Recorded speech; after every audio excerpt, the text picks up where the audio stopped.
Great good morning, everyone. It is a beautiful Monday, June 16th, 2025. This is the Bob Cordaro Show.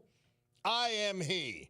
Broadcasting today from the United States of America. We proved it over the weekend. It was Flag Day. It was the 250th birthday party, an amazing parade for our great U.S. Army. And it's the place for the brave.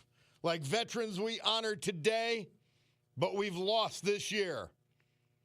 Like Nesbitt Moore of Dallas, John Fitz, Scranton, Joseph Gaughan, Scranton, Glenn Gray, Old Forge, John Keenan, Plymouth Meeting, he was from Archbald, and Raymond Woody Wolf of Weston. The United States of America, founded with a certain knowledge and understanding by our incredible founding fathers that the government is not, shall not be, cannot be our parent, our guide, our direction, our salvation. None of those things. But the government is nothing more than a necessary evil we require to organize and protect society. The United States of America, the country where, for the first time in human history, freedom was declared to be an unalienable right granted to each individual by God. It was not something that could be parceled out to groups. It was not something that could be controlled, not by government, not by government officials. Our great American Constitution ensures and codifies freedom of speech, freedom of religion, freedom of association, economic freedom, and freedom of the press. They use it to lie, so what? We know better. Now, armed with these freedoms, and only because they had them, a ragtag bunch of immigrants, rejects, and their progeny created the richest, most powerful, most culturally diverse and accepting nation ever to grace our planet Earth. America, the only place specifically invented and designed so that every American can live their life in the manner they choose, unlimited by their background, upbringing, race, color, or creed, unhindered by the government or those who would use government to control others for their own comfort, benefit, or power. This Bob Cordaro Show, well, it'll always be convincingly conservative, lovingly logical, proudly and passionately patriotic, and reliably right. And yes, we do intend the double entendre. And we gavel to order this meeting of the Club for Common Sense, promising you a sanctuary of sanity for the balance of the morning. To me, an exciting morning. Monday, I unlike a lot of people maybe, I'm bursting to get here. And I am one of those people that loves to sleep. But once I get moving, I am excited to get here and be back with you guys. And we've got a great series of events here today. We're going to have our Senator Dave McCormick on about 9:35 or so, right after the Veterans Tribute and the WEDA. And then we've got the people from ARC, the Association for Retarded Citizens, who they've got some just a really exciting play. And we've got a cast of them here, and they're in the KRZ studios now with Lissa. Doc is going to record something with them over at Froggy, and then they're going to come in here at about 10 o'clock to talk to me about everything, their life, what they're doing, all of that. So some great people here. And then, of course, at 11:05, he was great enough to adjust his time. We've got Monday Musings with John Perillo. So a lot to do and a lot happening on an exciting Monday. Today, I'm going to have to – I've got to try to get up there. Mike Munchak, the NFL Hall of Famer and Scranton guy and Penn State and Scranton Central great, he's in town for his golf tournament to raise money for United Way. I think the weather's going to clear up, and there will be a lot of fun up at Scranton Country Club today. Not too late to make a donation to United Way or to go up and participate or, drop by, go to dinner, whatever, okay? So lots happening on a Monday. And, man, I had a beautiful weekend. I hope You know what? I say this often about holidays. Not everybody's having, that Ozzie and Harriet holiday, and in this case, Father's Day. So many people, their fathers have passed on. Or they didn't have maybe they had a bad father, or who knows, they're estranged. So not everybody enjoyed that, but, hopefully they can appreciate those of us who were able to do it. What did we do? Cutie and I'm trying to think what we did Friday night. Oh, Friday night. I went to, it was just great. An old-fashioned high school graduation party. And my friend Paul Lockett, I'm friends with the Lockett family. And Lauren Lockett graduated from Abington Heights. Well, they had all these just really beautiful young people there. It could have been, with nicer clothes, a graduation party that I participated in when I was in high school. It was really neat. The kids were great. Of course, the adults, we had a blast. A lot of great people that listened to the program, and we got to visit and meet and talk about it. Hey, let's get some veterans tributes, all that. We had a blast up at the Lockett's house on Friday night. So I just went solo. And then Saturday, Cutie and I went to Regnacci's, and my man Murph was there. The Lewises were there. Mr. Paul was there. Brother Ron and his wife Joy were there. And my nephew Rocco, who we're going to have on this week, who's going to be boxing as a professional in a fight card by Doug Long Productions. They had a big thing Saturday night, another great boxing card by Doug Long. And so we did all of that on Saturday. And then, or as Cutie would say, Sari. And then on Sunday, we go to the Marjan.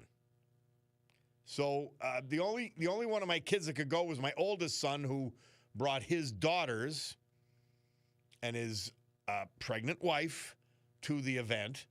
And then, Brother Ron was there, and Rocco was there, so they did that. My father was there. It was really great. Johnny Perry, he had his son there. It was a great, the weather wasn't super. We weren't golfing, by the way. They basically have an all-weather pavilion. And then as the weather improved, they opened the sides. And we hung out there, smoked cigars, had great food. Yeah, so a great Father's Day and a great total weekend. Saturday at Rags, we were watching the parade. Murph put on the Veterans Parade. Man, that was neat to say. Now, here's something interesting that I noted.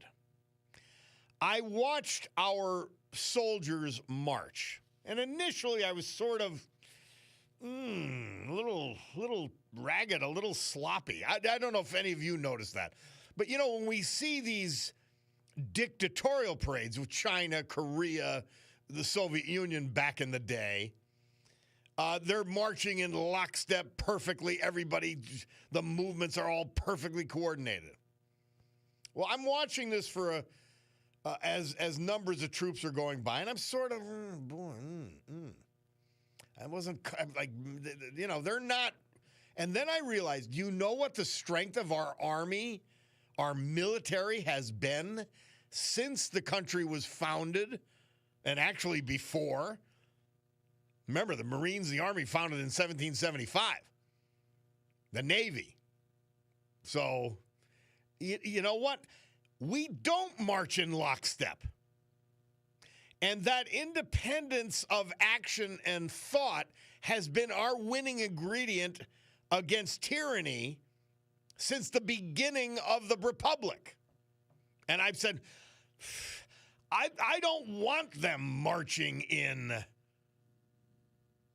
I don't want them marching in lockstep and perfectly and everybody looking the same way with the same facial expression. And I said, man, I'm proud of this. I'm proud of this. We are loosey-goose. We are individuals. And that's how we win wars. And, of course, we played Donald Trump to start the hour because the idiots were out protesting on Saturday. The Kings. It's just so stupid you can't even make it up. So I did a Facebook post. I'm going to start doing these now because I'm just going to start doing them. And by the way, you could follow me. I think it's under Robert Cordaro. But yeah, I'm going to start posting things. And I posted a fairly simple. Mr. Paul points out our soldiers weren't marching; they were walking in the parade. And by the way, more appropriate for us because, again, it's that independence that is everything for us. Big deal. So, in any event, great, but thank you for pointing it out, Mr. Paul. They were walking in the parade. They were not marching. Because you know that from the Tomb of the Unknown Soldier to anything, military funerals, etc. They could march as snappy as anybody. Our guys. So, in any event, I'm trying to find the darn post for the exact words. But the point of the post was, it had a picture of me laughing, which I thought these people needed to be mocked. They truly did. And it basically said, yeah, the No Kings protest paid for by billionaires, left-wingers, and government-funded NGOs, because that's what's happening here. This is all orchestrated and paid for, much of it by your tax dollars. It's insane. That's what Doge exposed. So these groups getting tax dollars and paying people to be there on Saturday all around the country. And by the way, if you weren't paid to be there, you are a sucker. You're a sucker. If you were paid, that's why nobody knows why they were there. Somebody takes in, as you say, Bob, a ragtag bunch protecting our freedom, ALTS. Somebody said, Bob, the parade would have been great minus the tanks and replaced them with marching bands from all the states. I think it was just right, though. I think it was just right. All Army, they showed their equipment, all of that. Somebody said they may have been marching to a command that is called route step. Somebody on a different note says, Bob, LTS, just curious, did they have anything special for Father's Day in prison? Well, I used to call it Baby Mama Day. I said, it's not Father's Day in prison, it's Baby Mama Day. Yeah, no, there was nothing particularly special about Father's Day in prison. No, not at any of the joints I was at. But in any event, great weekend. The parade, Flag Day, super.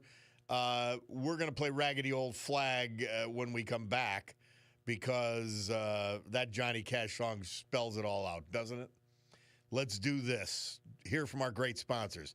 A little history, Ragged Old Flag, and then we'll come back because we've got Senator Dave McCormick at the bottom of the hour.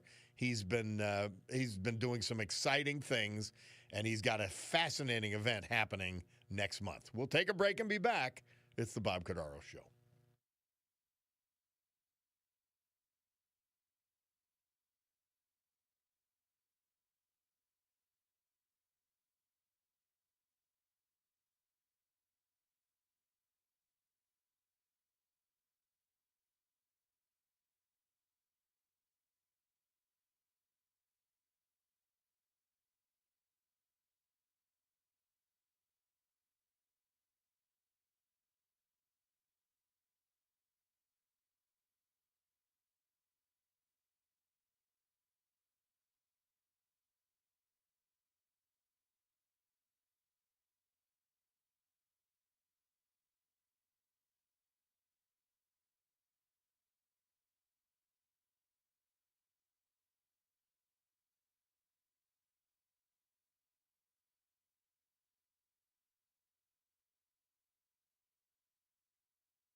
Our veterans today and this hour, brought to you by John Basiliga, Basiliga Hospitality. You know, tonight, a Terra 519 is open. You could do fine dining on a Monday night in even more relaxed fashion. But don't forget about his other companies. That includes Eastern Roofing Systems, of course, Basiliga's Hospitality Group, J. Bass Realty, residential and commercial space, tops in Pennsylvania, and then Serenity Care for nursing care opportunities, personal care opportunities, the gold standard of senior living in Northeast Pennsylvania. Nesbitt Moore, he was 95. He was from Dallas. We lost him May 1st. He was born in Kingston. First baby born in the maternity ward of Nesbitt Hospital, after which he was named. Nesbitt Moore. Graduate of Dallas Township High School, class of 47. Football, baseball. He loved to fish. He served this country proudly with the Army during the Korean conflict. After that, he was a self-employed mason. Then he worked for Commonwealth Telephone until his retirement. His pride and joy was his family. He was preceded in death, sadly, by his wife of 56 years, the former Gertrude McMichael. He lost a son as well, Timothy John Moore, before he passed. Surviving, a grandson. Many nieces, nephews, and other family members. Nesbitt Moore. John Fitz. We lost him April 30th. He was 76. His wife of 43 years is the former Kathleen McDonald. Born in Scranton, a proud veteran of the United States Navy. He was honorably discharged in 1971 after serving on the USS Forrestal during the Vietnam War. After military service, he worked with dedication at Thermalite, as well as Heavenly Ham. Thermalite, the Mesco family. They make glass. John loved simple things like yard work, watching squirrels, and hanging out with his dog, Sadie. He's survived by 5 adoring children, grandchildren, nieces, nephews, and other family members. John Fitz. Our great veterans this hour, brought to you by our man John Basiliga and Basiliga Hospitality. Storm Tracker 16 forecast from meteorologist Joe Snedeker. Today, clouds with a chance of showers, high near 70. Tonight, cloudy, low 60. Tuesday, clouds with scattered showers, 70. Not too great for June. Wednesday, mix of clouds and sun, milder with a chance of showers and thunderstorms, getting up to 80. And that's what Snedeker says. Hey, we've got a new sponsor for the program, a family business that I have been in love with for, well, almost my whole life, just about. From their time on Spruce Street, now they're at the top of what is called Biden Street, but I call it Spruce, and Jefferson. That's Picardo's Jewelers. And I was in there Friday talking to the gang, multi-generational. What a fabulous story.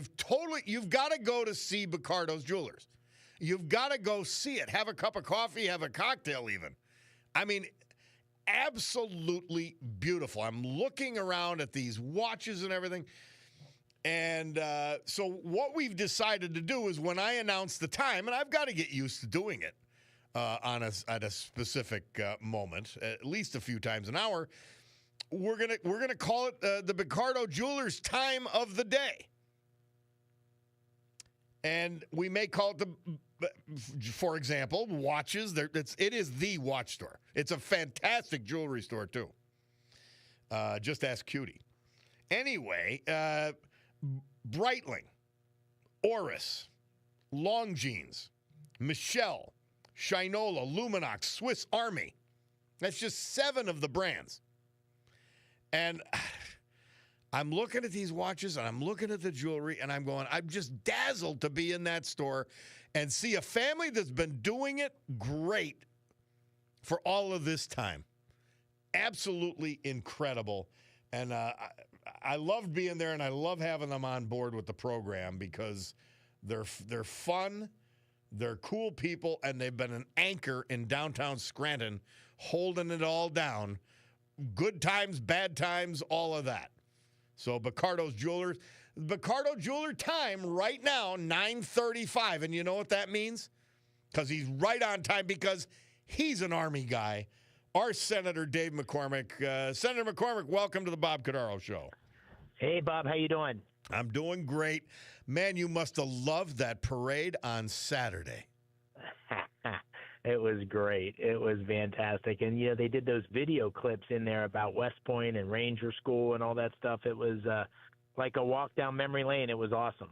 Oh, and you would have marched in that kind of parade not too long ago.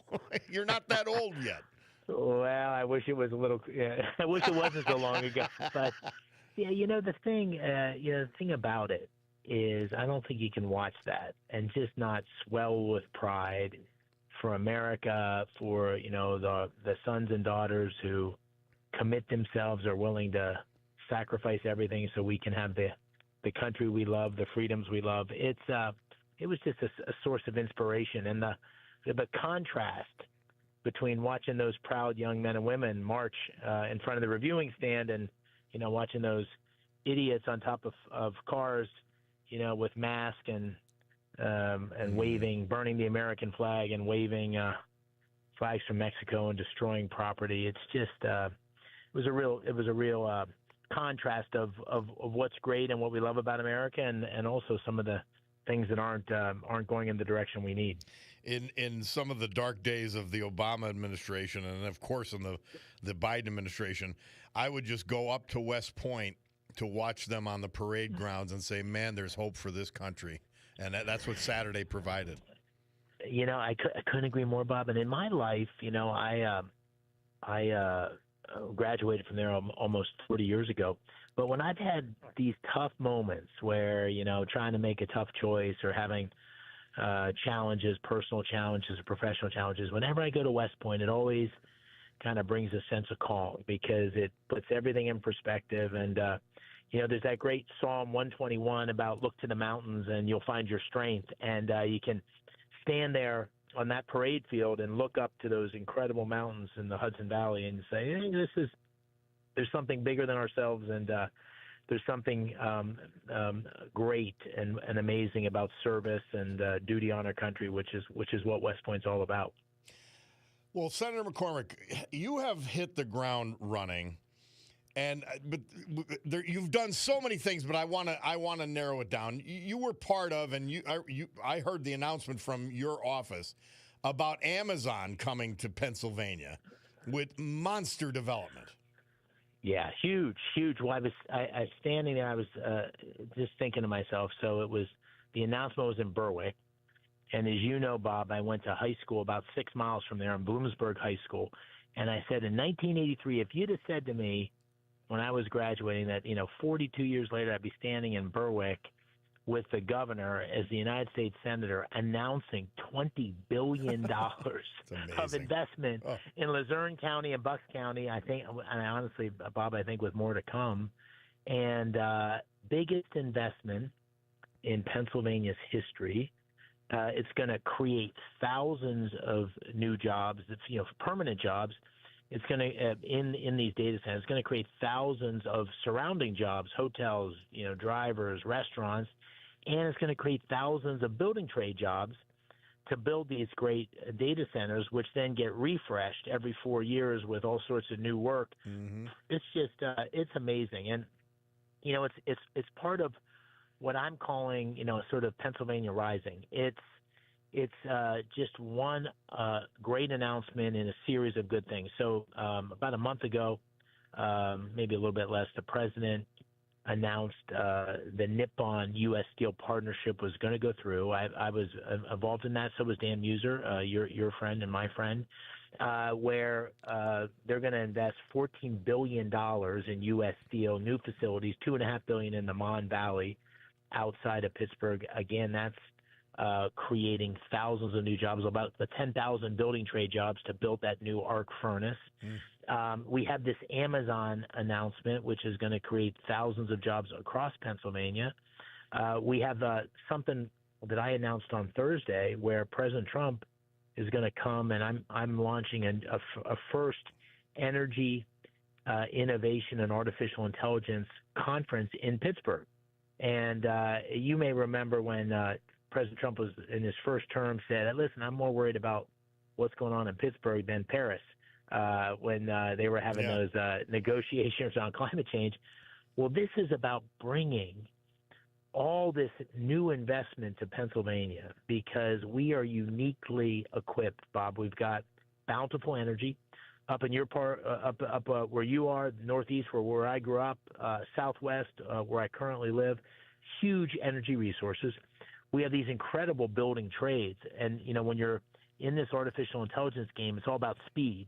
So you got to have a workforce that can get these data centers up and running and constantly evolve, and incredible technical talent coming out of Penn State, coming out of Carnegie Mellon, coming out of the University of Pennsylvania and Drexel and other places.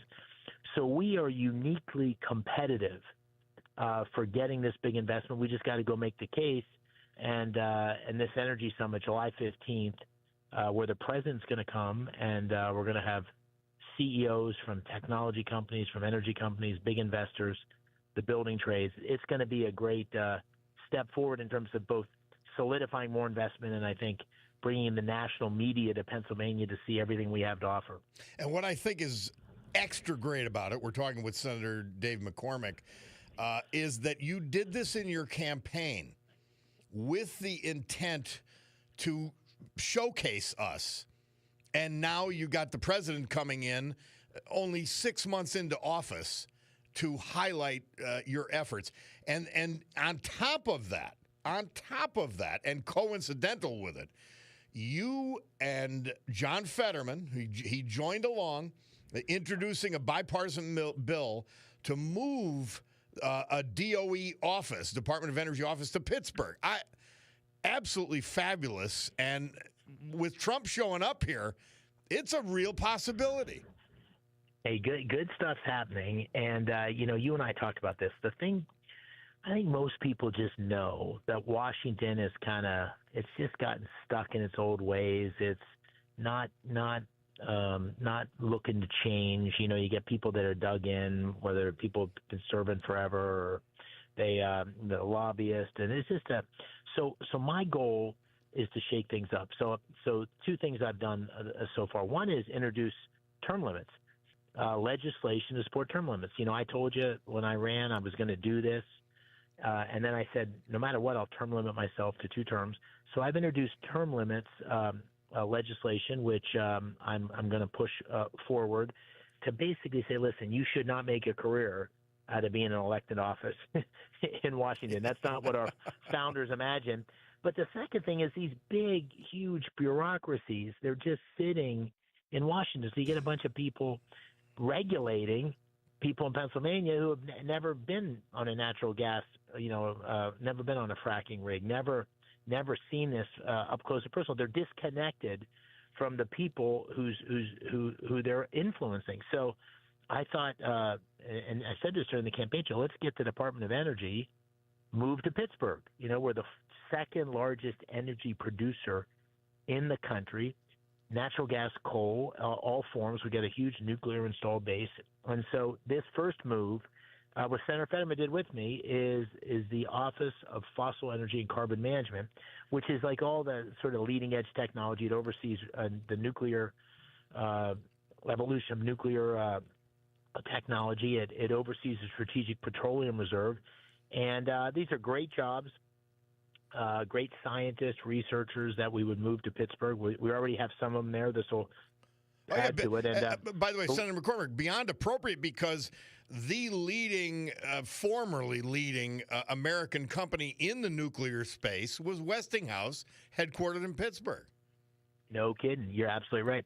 And so here's the best part. As I'm speaking to you on the phone, I'm driving to go visit this office in Pittsburgh that we will expand when this move goes into place. And when the Secretary of Energy came before my committee, I said this. I said, listen, I want to move Department of Energy to Pennsylvania, and I want to start with this office. And he said, okay, I'm open to that. Let's discuss it further. So this legislation is something I've been talking about, and I think an important first step. You've been doing amazing things. This energy initiative and moving parts of the Department of Energy to Pittsburgh is a big deal. Getting Trump to come here in July. On top of that, getting John Fetterman to work with you, not only on this but on other things. And I'm not big on bipartisan initiatives. I'll be honest with you, not with today's Democrat Party, but you're finding common ground in the U.S. Senate. And that can't be anything but a good thing.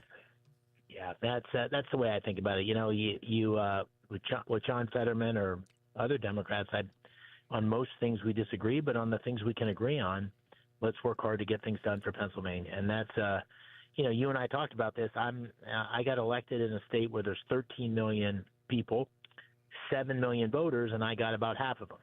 So my job is to represent every single Pennsylvanian and do the things I promised, and that's what I'm trying to do. Well, we love the work you're doing. We love the job you're doing.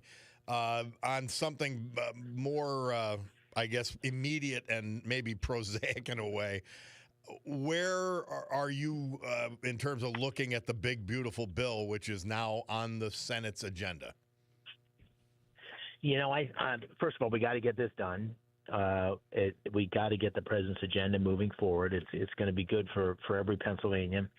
The most important thing to know about this is that if you didn't pass this bill, it would be the biggest tax increase in history. Mm-hmm. It would be a $2,000 tax raise on a family that makes $50,000. So we got to do that. It makes permanent the 2017 tax cuts, which were great for business. The economy grew. Small businesses were able to depreciate R&D and all sorts of other things. This was a great pro-growth strategy. So we got to get that done. This also pluses up the border to get the border more secure, get the kind of border patrol resources we need, and defense.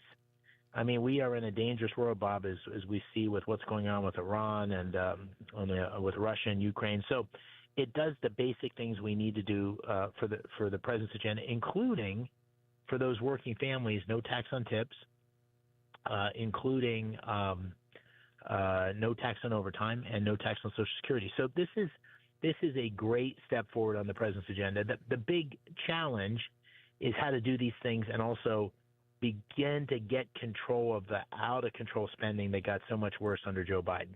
And what we're trying to do in the Senate is take the good work that came out of the House and lower the spending even further. And the big controversial thing, which I want to, for your listeners, is Medicaid. And that's what the Democrats are saying. We're doing these horrific cuts to Medicaid and the bill. I just want to tell you what the House bill actually proposed, which I think the Senate will mostly do increase. It's unbelievable. It's unbelievable, Bob. It's unbelievable. Yep.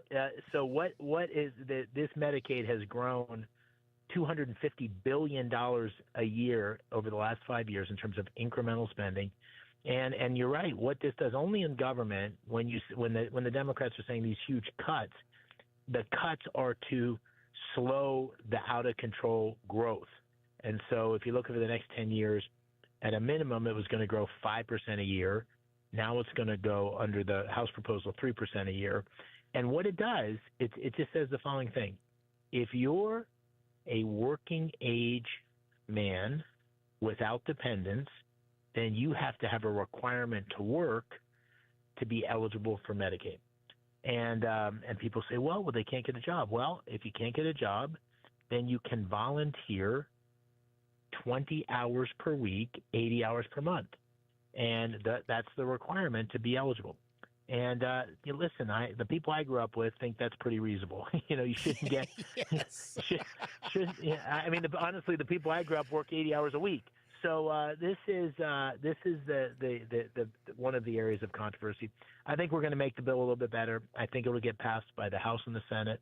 We'll get the president's agenda moving forward, and I think it'll be one of many great things that are happening in our country right now. Well, between USAID and the big beautiful bill in the House, the Democrats have claimed so many people have died. There's nobody left in the country.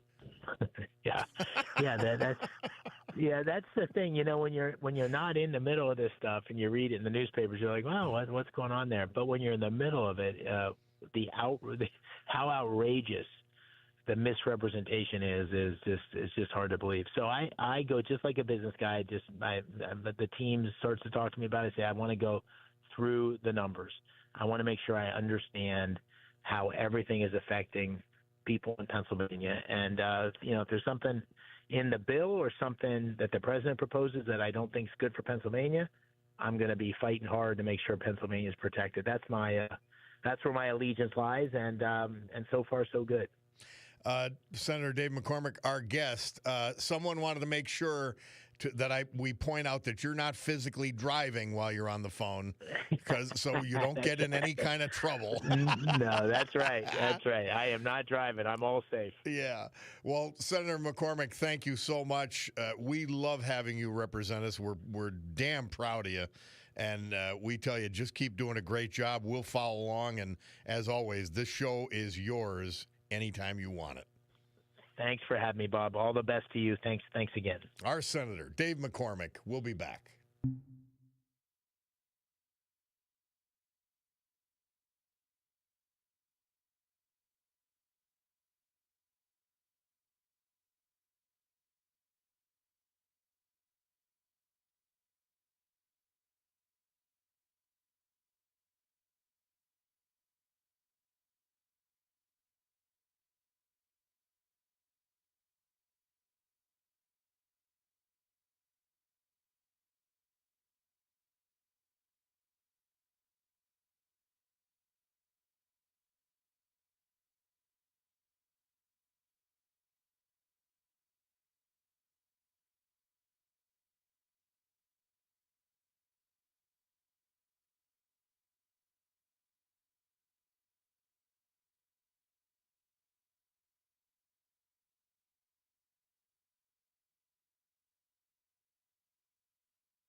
Cordaro Jewelers, your watch store.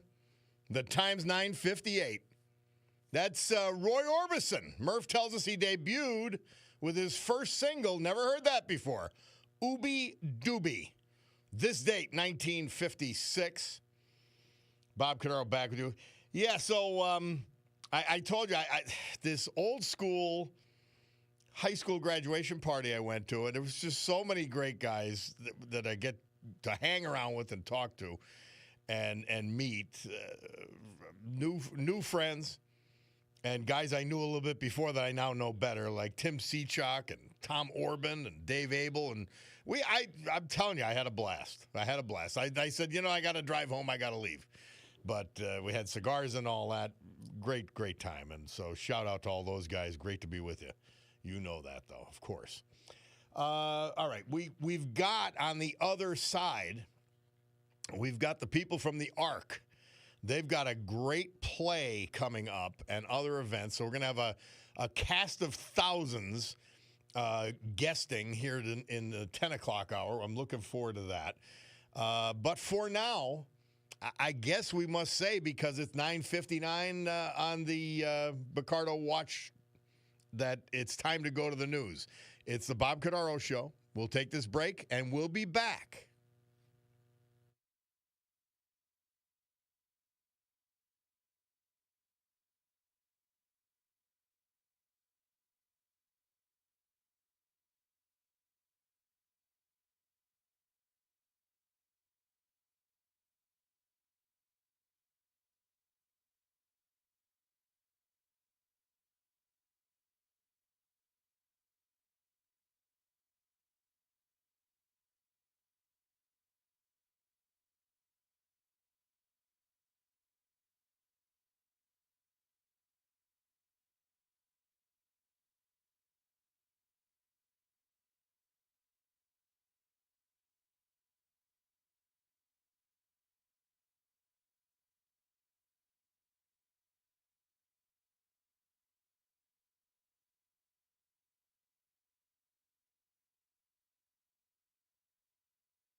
was Kristen, Mikey, Sheila.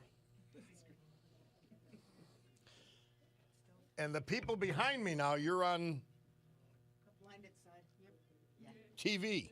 Oh, no.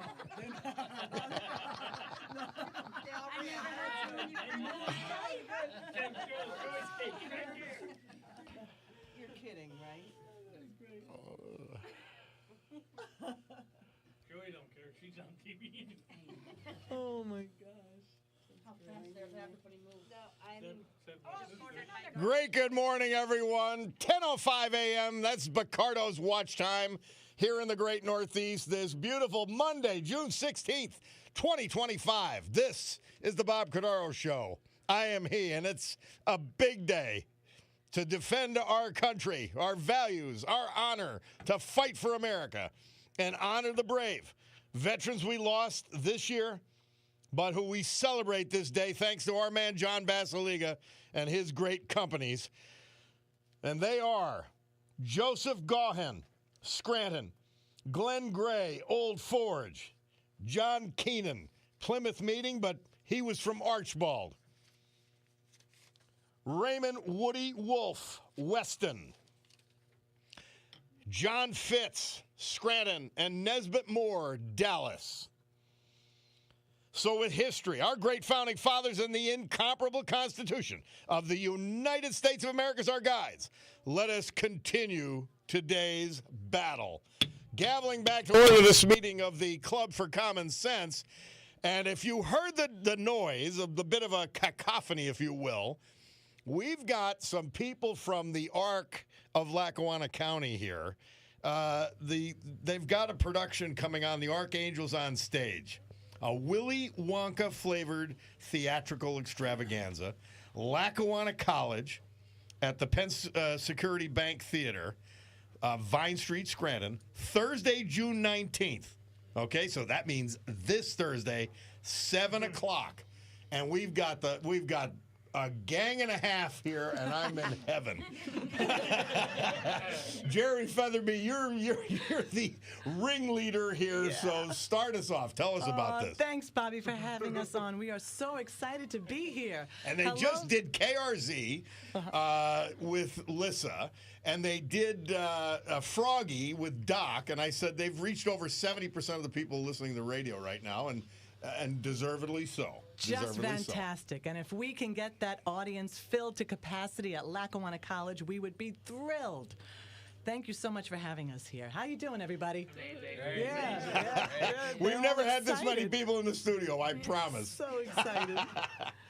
Go ahead, Jerry. Bobby, our adults with special needs and abilities, we started this program 8 years ago.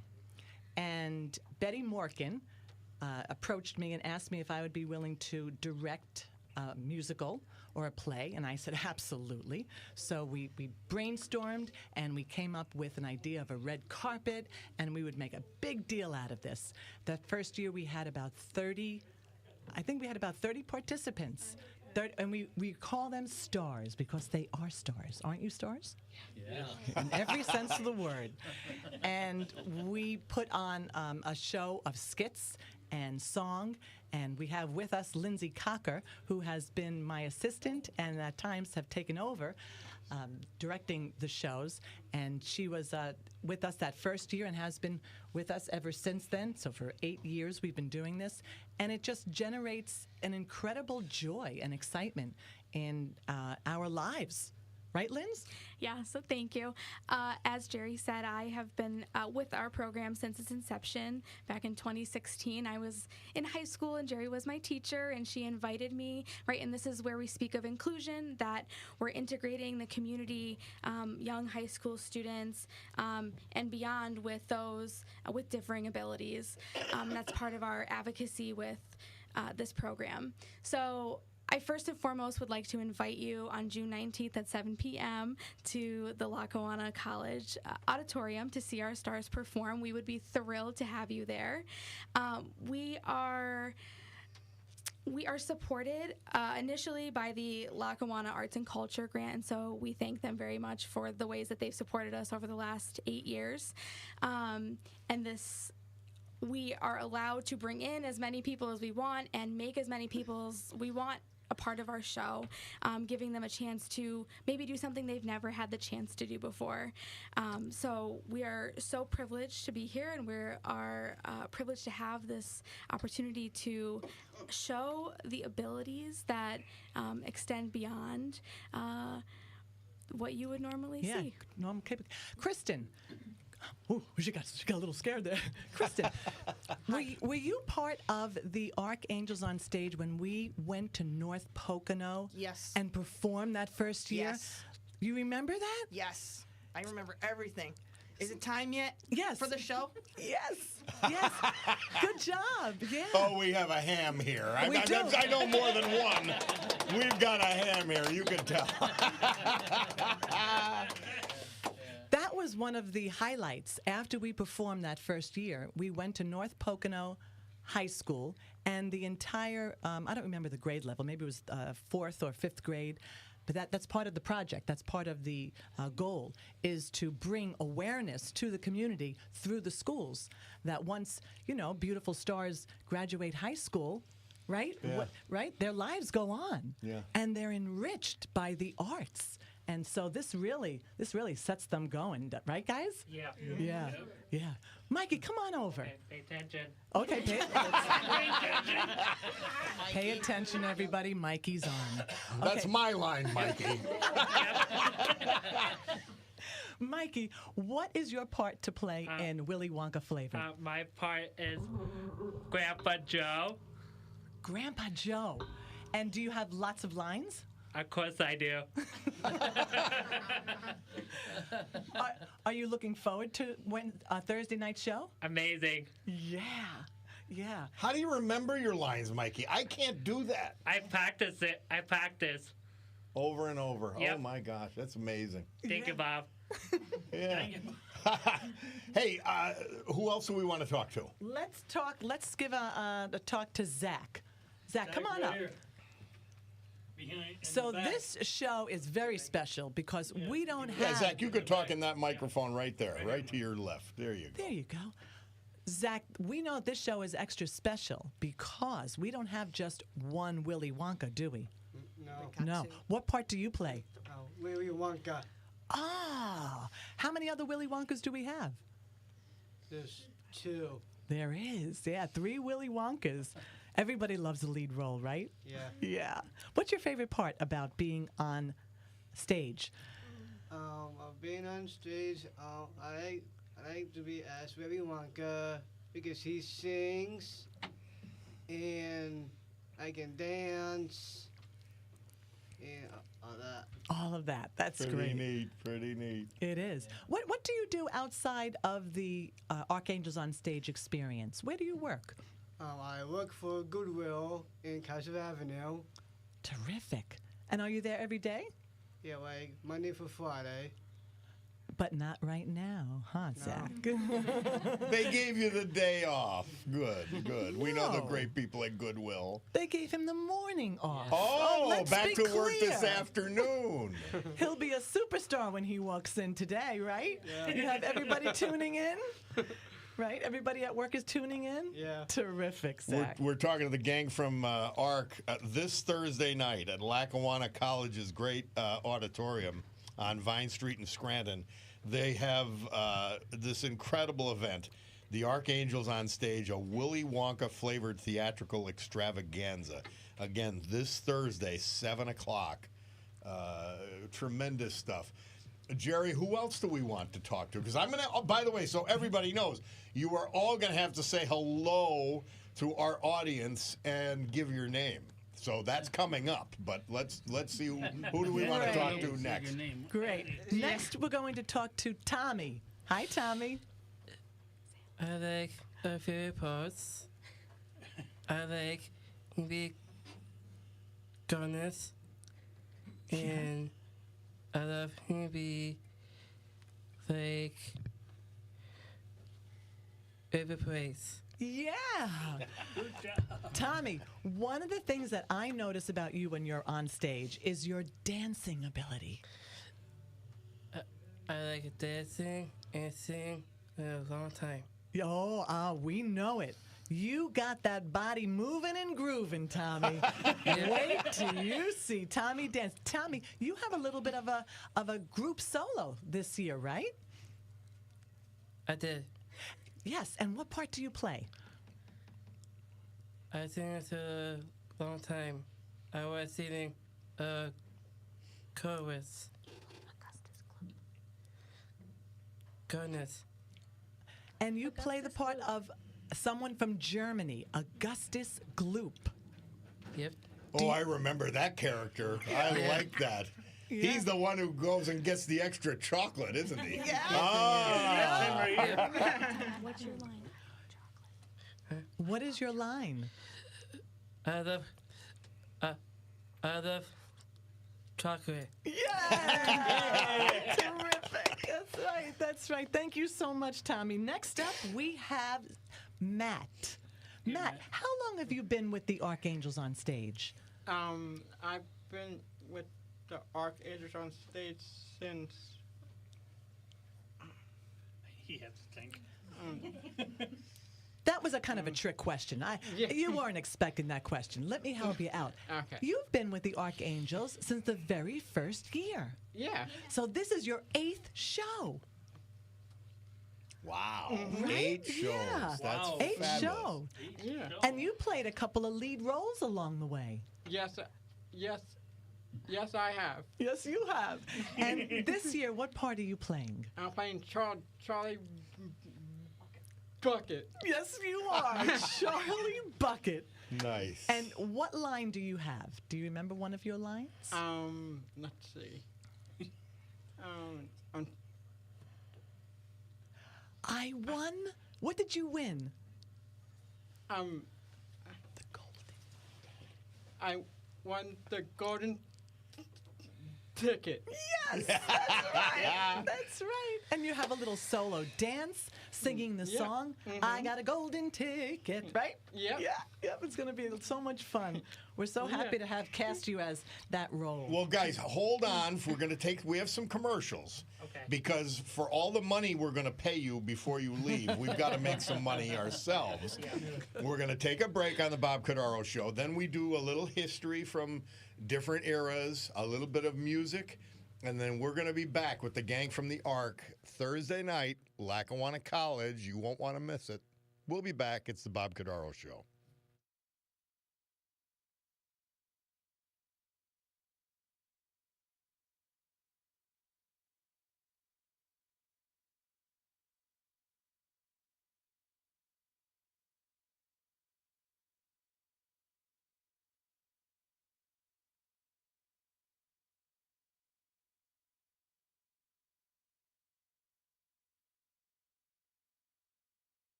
Well, that is Gary U.S. Bonds. This date, 1961, he performed Quarter to Three on the show American Bandstand. Of course, before that, Abraham Lincoln.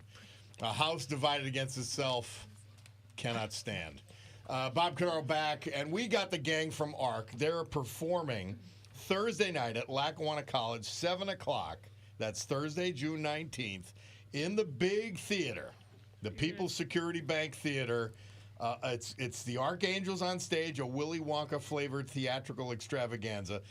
And I think we have the whole cast here. And it's free. Pretty close. It's free. It's free, Bobby. Oh, well, come on. So you've got no excuse not to go, guys. No excuse not to go. All right, who do we have next now? Say, why don't we introduce everyone? Yeah, let's introduce Let's everyone. introduce each of the stars. Don't worry about that. Yeah, Okay. we're not looking for broadcasting perfection here, Jerry. Noises are fine. Don't you worry about Here it. comes a good big noise so I can bring the mic closer to Sheila. Sheila. Thank you. Hi, Sheila. Come on over here. My name is Shane Bryan. Nice. Shane. Nice to see you, Shane. So happy you came in today. Right here. Just Just put myself out. Come over here. I'm Matt. All right, Matt, good to meet you. Where do I plug this in? There's a little, This one? yeah, that little. No, up above. Got Yeah. it. Okay. Okay, move over here, and then we're going to get room for He's got his someone Super else. Mario Brothers shirt on. I like it. My name is Michael. Michael, he's the guy that remembers all his lines. Yep. I'm Zach Tangvod. Nice, Zach. Thank you. I'm Lou. Thank you, Lou. Tommy, who are you? Nice, Tommy. Thank you. Hi, I'm Kristen Marconi. Kristen.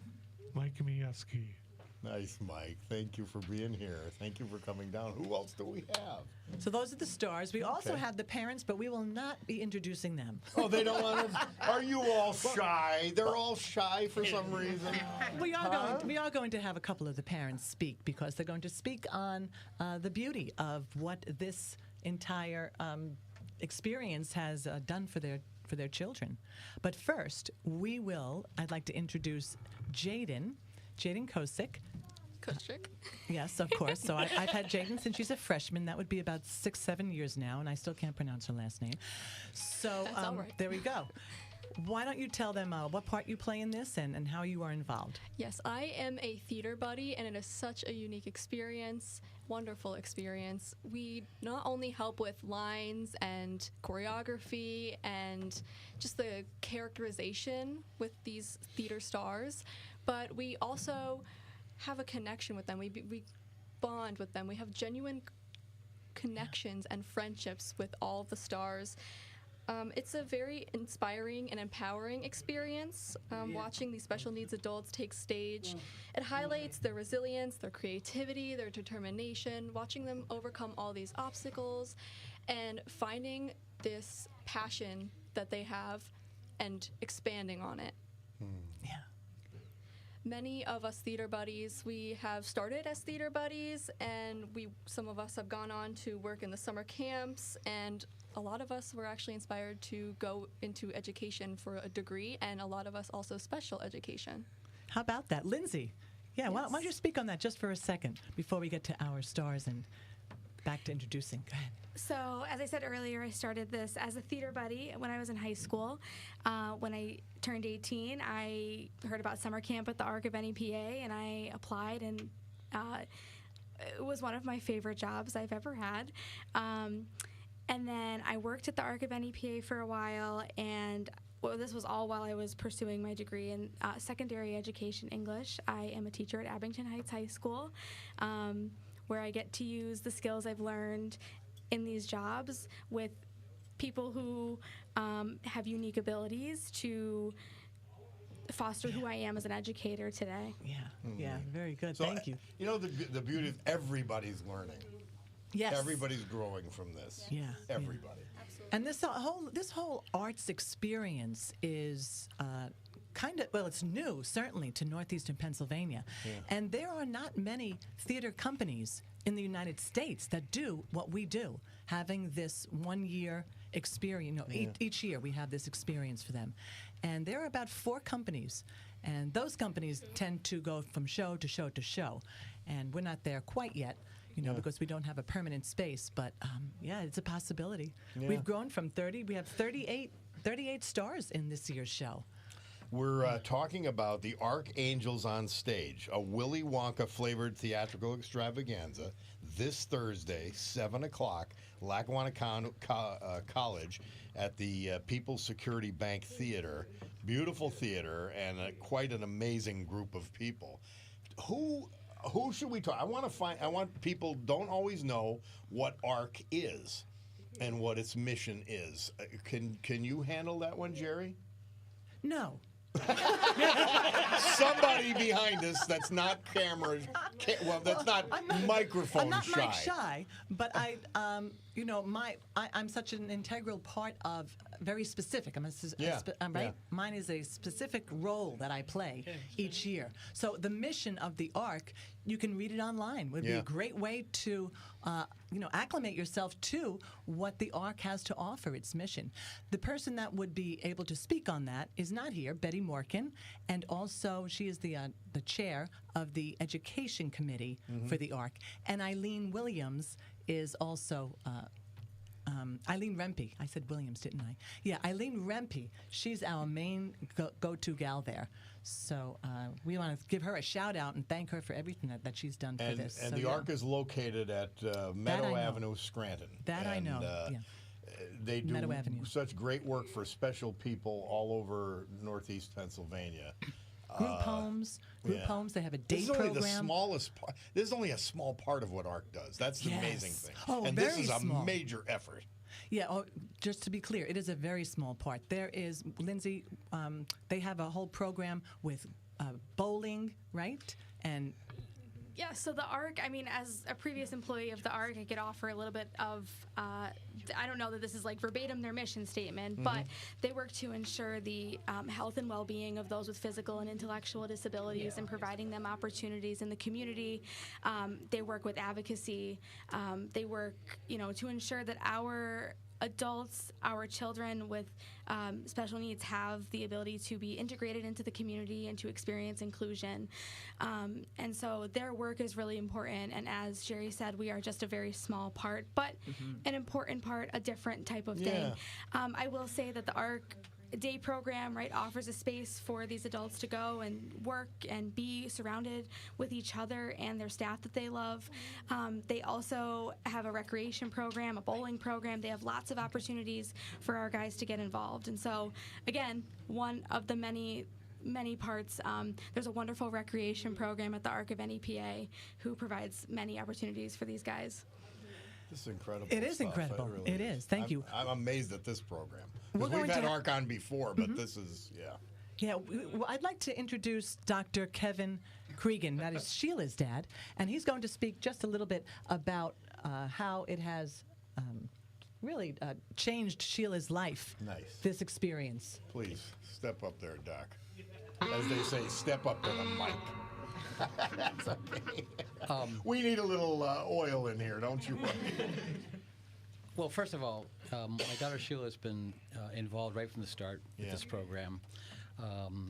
She's always been interested in dancing. She's danced since she was 6 in a company, But, one of the things that ARC does is they do recreational activities that includes having dances, And one of the things I believe about this is that I know for Sheila this is a unique opportunity to express herself that way, singing and dancing, and that goes with everyone in the room here, And people like to do that, even if they don't admit it to themselves, okay? I just think that that's something that's in us that doesn't get the opportunity to be expressed that often, especially when we get to be adults.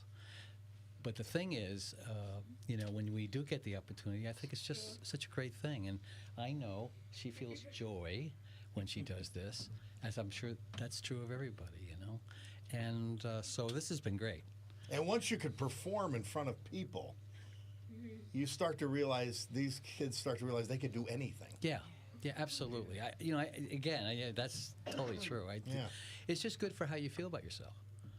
Because, like I said, you don't really get enough opportunities to do this.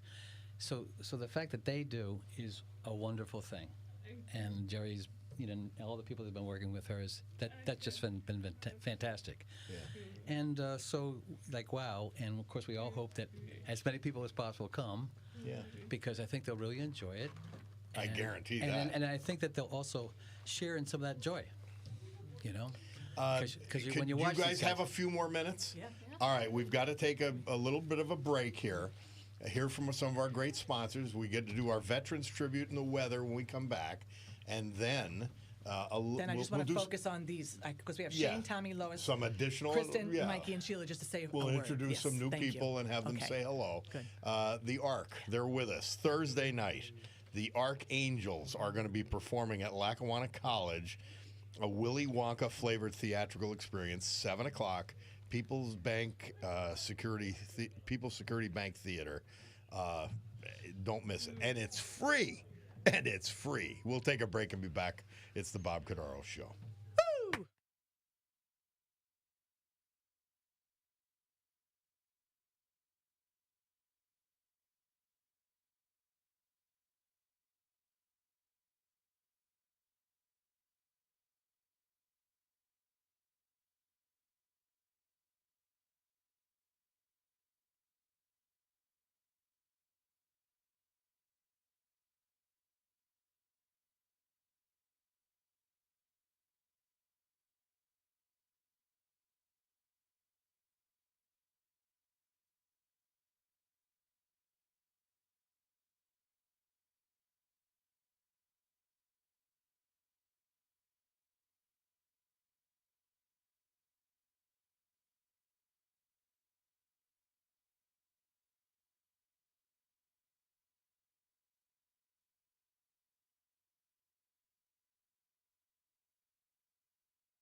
Our Veterans Tribute this hour and every hour, this day and every day, brought to you by John Basiliga and his great companies. Tonight, Atera 519 open for fine dining, as are all of his other great properties, whether it's the Queen City Tavern or the Far Street Tavern.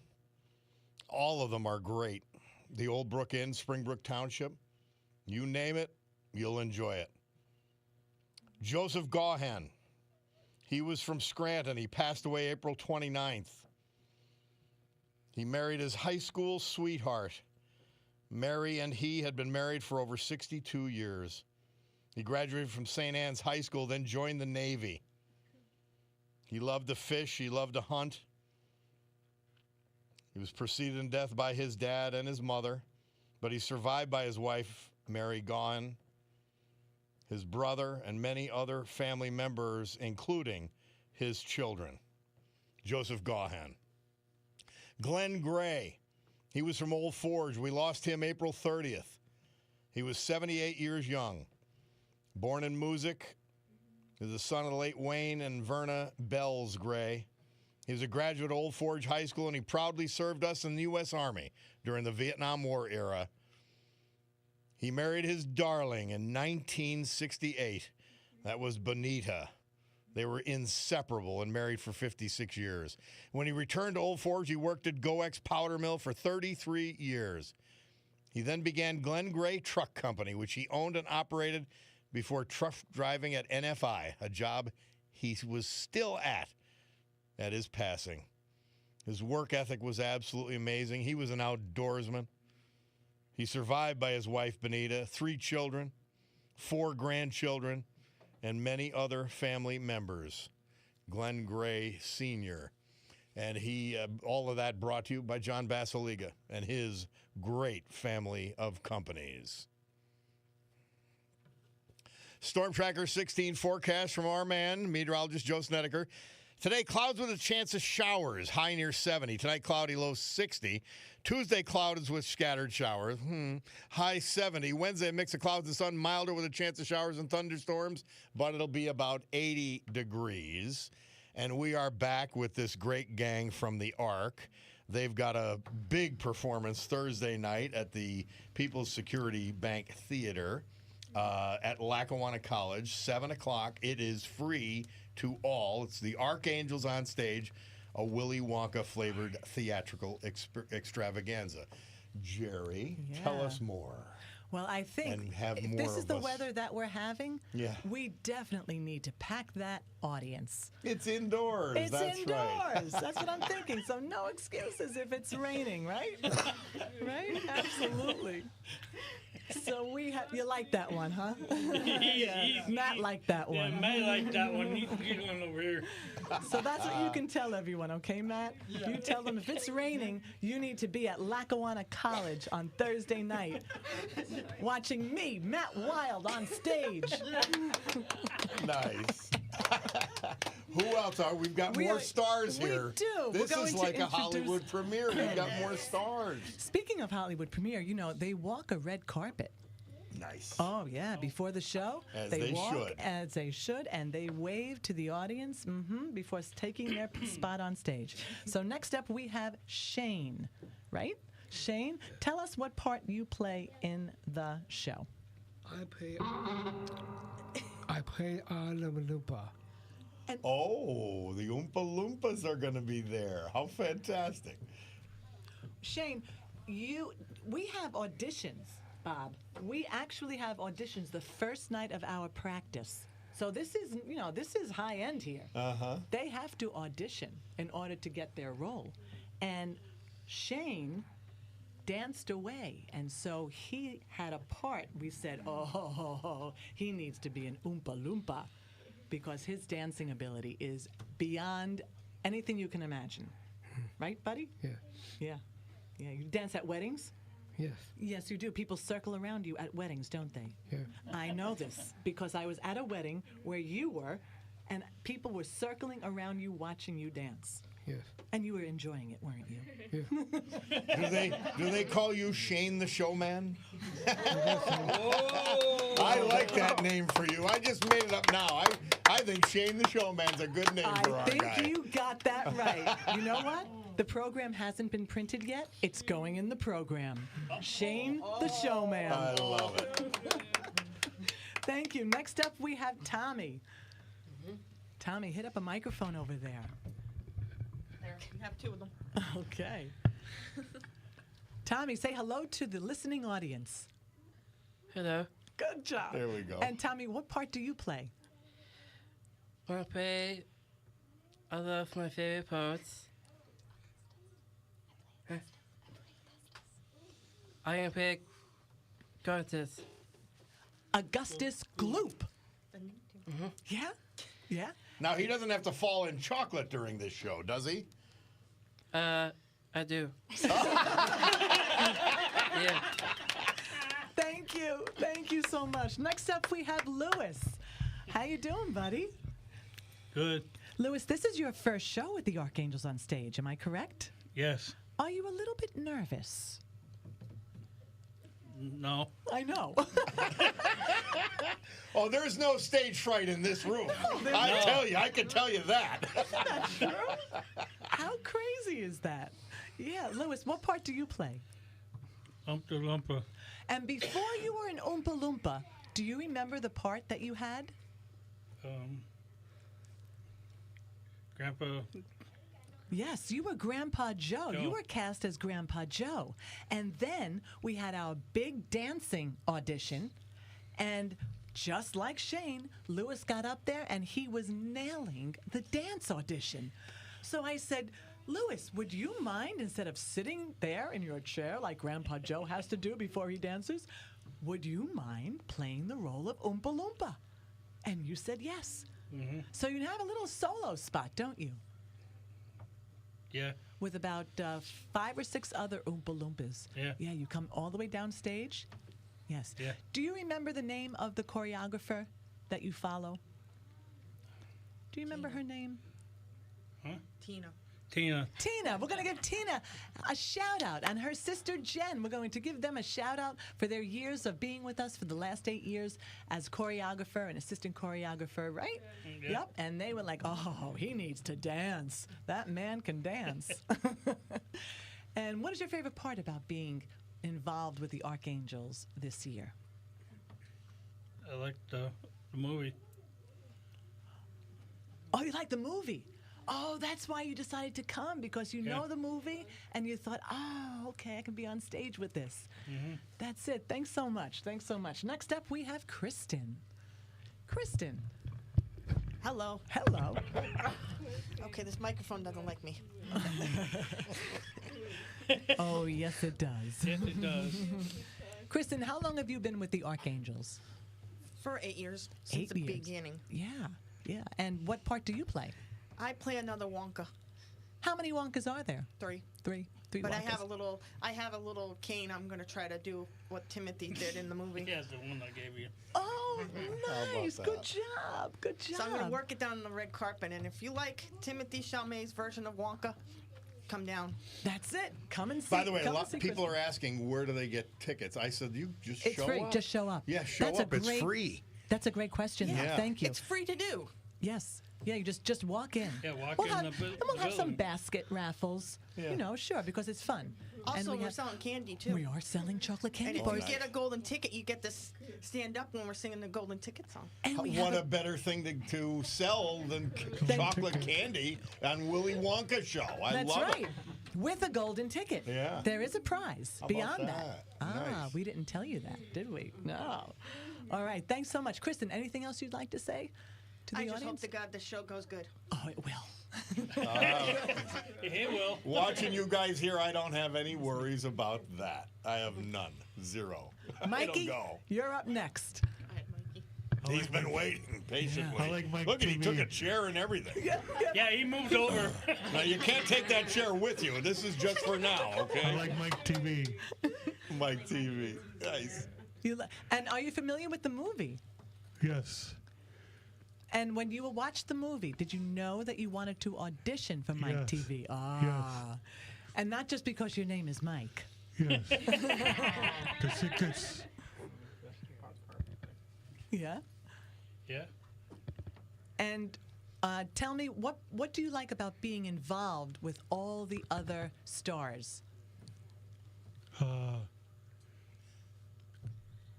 Having fun. Having fun. It is. Yep. Having fun there. Yeah. Mikey, I heard that you have a pool. Are you planning on inviting, having a cast party at your house? Yes. If we get warm weather at some point. Yeah. Like, don't invite us in the rain. That's great. That's great. Thank you so much, Mikey. And finally, you, we Mikey. have, last but not least, we have Sheila to introduce. Sheila, say hello to the listening audience. Good. That's right. You play an Oompa Loompa? Yeah. Also because of your dancing abilities, Yes. right? Yeah, yeah. And you have done other shows Yes. with the Archangels? Yeah. Yes, and you have had a solo dance, yes? Yes. Great. Sheila, great. is that your favorite thing to do, to Yes. dance? Yes. Nice. That's great. Thank you so much, Sheila. Amazing. Well, Bobby, this is great. We really appreciate you having us here. Well, who on the didn't we get to studio. say hello to yet here? Did we get everybody? I want to make sure of that. The parents. Tommy, did Tommy speak? Okay, Tommy, yes, okay. All right. So We yes, got everybody? would you like to speak? We have another parent who would really like to Please. add to the beauty Please. of her child being involved with the Archangels on stage. Tell us who you are and what this has meant to you and your daughter. Is it your daughter? No, it's Your my son. Your son. Please tell us what does this mean to you? It means the world to him. He aged out of high school last year, and he didn't have time to participate. He's been going to the ARC summer camp and doing other ARC events for many years since he's been 8 years old. So this is his first time in Archangels. It means the world to him to be with his peers and to act like he should and to hang out and have that camaraderie of belonging and the sense of belonging. Yeah. It's overwhelming. It's fantastic. Guys, thank you so much for stopping by and being with us. We can't tell you how much I appreciate you being here. Thanks. You know, one other thing I wanted to bring out, and I'm sure you can attest to this, and everybody here can, there's lots of wonderful opportunities for sports, right? We have Special Olympics, right? All year long, all over the United States. So this artistic opportunity is what brings out the confidence. Of course, sports do that as well. Yes. I'm not saying that they don't. But this is a full expression. This is a full expression of being able to be on stage. You know how many people are afraid to be on stage, and they don't have any of the challenges maybe that our stars have, but to have them go on stage and have such confidence and to watch their development, that has been the joy for me. Because 8 years ago, they were nervous. That first year, I remember clearly how afraid they were just to be on stage, falling off the stage, different things. And then to watch them. Last year, I spoke about this at the beginning of how incredible it was for me to witness. They know stage directions. If I say upstage, downstage, stage right, stage left, they know theater jargon after 8 years. So they are a true theatrical troupe. Yeah, it's great. Thanks, Bobby. Thank you so much for coming, everybody. Thank you. We loved having you here. We got to have you back again now. I've never had this many guests in the studio, and I've never had better guests either. Thank you. So thank you. God bless you. Thursday night, 7 o'clock, Lackawanna College. That great stage, and it's free. Just remember that. Just go. And it's under an hour long. Which is my attention span. It's That's why I mentioned it. Absolutely For most people, perfect. That's true. Beautiful. Thank you. And I'll be talking about it Thank during you. the week God bless as you, well. Bobby. Thank you so much. We'll take a break. We got the Bloomberg Money Minute, and then we will be back.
Murph tells us Bob Dylan, he finished recording his hit Like a Rolling Stone.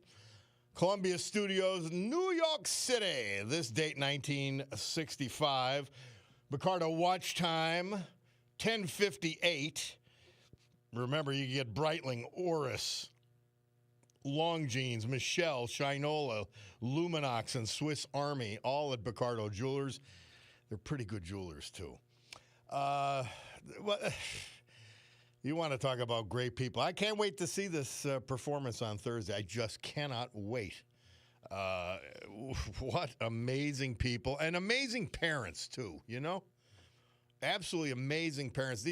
The challenges that these families and these individuals have overcome in their lives have been remarkable. And here they are and smiling and happy and ready to perform. And, man, it's truly overwhelming. So it was great to have the Ark and that whole gang on. We're going to take a break. Bob Cordaro, WILK. And the eponymous show will roll on after this brief news break. We've got Monday musings after the news and much more to come. Have a good moment. We'll be back.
Great good morning, everyone. Bacardo watch time is 11:09 a.m. here in the great Northeast. This beautiful Monday, June 16th, 2025.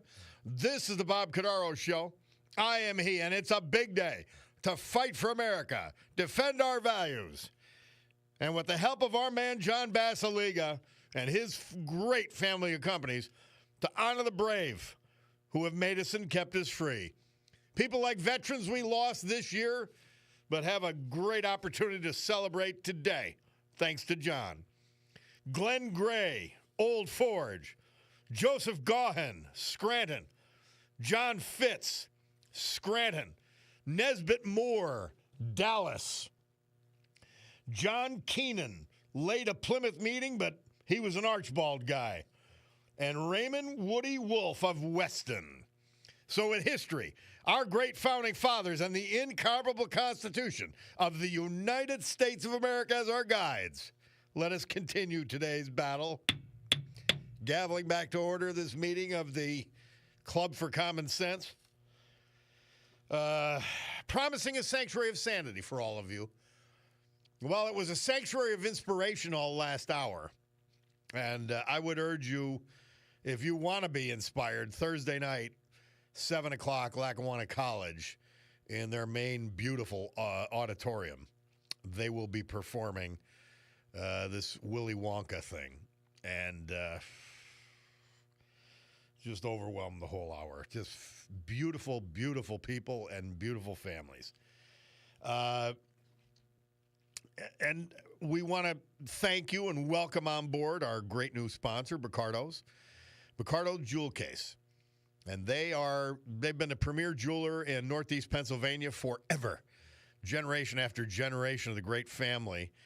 And they are the place for watches. Breitling, Oris, Longines, Michelle, Shinola, Luminox, Swiss Army. Yeah, I was in the store Friday with the family. It is beyond impressive. It's just beautiful, comfortable, all of that.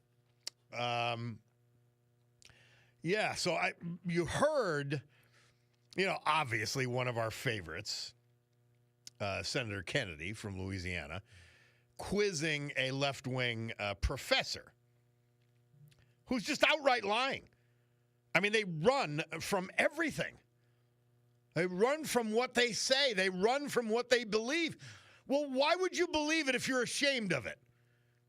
And then Jay Pritzker, the odious, overweight governor of Illinois. And I have no room to talk, but I will. Inherited billions of dollars, and he thinks that made him smart.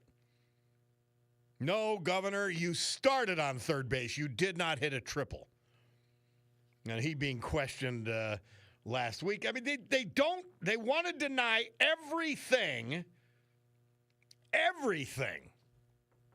that they are. That's what they do. So I go to the next step and say, well, then what are you doing? If you're ashamed of what you've said, ashamed of what you believe, then why believe it? Either stand up for it or realize what an idiot you've been and change course. That's what I say. Quite astonishing. Anyway, it's Monday. Well, guess what we do on Monday? Yes, there's his theme song. And it's John Perillo, Monday Musings. John, welcome to the Bob Cordaro Show. How are you, my man? Hey. It's good to be here, Bob, and thank you for that last hour. That was really something. Oh, they're beautiful people. Beautiful people. Yeah. And we'd spent the last several weeks talking about the riots in L.A., and I did want to kind of go into that just in a slightly different fashion this week. And, yes, I want to talk about the Israeli attacks at some point, but I don't have any new information. So one of the things I want to talk about the riots was, give you just a slightly different take than what you're hearing in the news. And that has to do with something that I saw both in L.A. and during the Black Lives Matter mess. And the mass of humanity that was attacking the police during that last mostly peaceful riot was not exclusively black. And I'm not saying that blacks weren't involved, but if you go back and look at the footage, there were large numbers, and depending on the location, sometimes majorities of young white people looting and burning as well. It's not a value statement, it's just an observation. And now the spark for that round of rioting was the killing of Mr. Floyd. But it wasn't just that. It was that the rioters felt that the type of killing, the killing of a poor black man, was uniquely an issue that's tied with Western civilization. You know, the result of a prejudice that's so rooted in our culture, foundational, if you will, that the solution required the burning of everything to the ground. And now, you know, prejudice is wrong, and the killing of Mr. Floyd was horrible, and the people who were convicted of that are in prison now. And I guarantee you that for a cop who killed a black man, prison is really punishment. And that, you know, listeners, is the very definition of civilization. In police states, police don't go to prison. And I can't believe I actually have to point that out, but apparently I do, right? So with that background, let's take a look at the L.A. riots. And I will tell you that the one thing that has impressed me about the riots in L.A. is their diversity. And yeah, sure, we get, you know, the picture of the guy on the dirt bike waving the Mexican flag, but there have also been plenty of other flags. The, quote, Palestinian flag, Cuban flag, the required flag of the now defunct USSR, Antifa China, you name it. Look at the pictures. If diversity is our goal, you have to give the rioters some credit for at least achieving that, right? And I mean, I certainly saw as many keffiyehs, that's the Arab headdress, as Mexican flags. And there was a poster on Twitter or X or whatever it's called right now who used the phrase omni-cause leftism that I thought was pretty interesting. That right? is a great term. Yeah, there seems to be a growing issue with people who, in the line from the Batman movie, just want to watch it burn, right? They have no idea why or what comes next or any idea how civilization that allows them the freedom that they have to openly oppose the government and still get fed actually came into existence, right?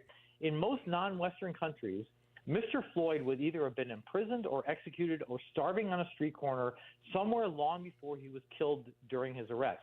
And again, that's not a value statement. It says nothing about how God views his soul, but it's a fact. And in Mexico, about 2 hours south of where they're rioting, waving the Mexican flag, you get put in prison for being there illegally. I used to do a lot of work in Mexico, and I can tell you, if your papers aren't in order, you go to prison.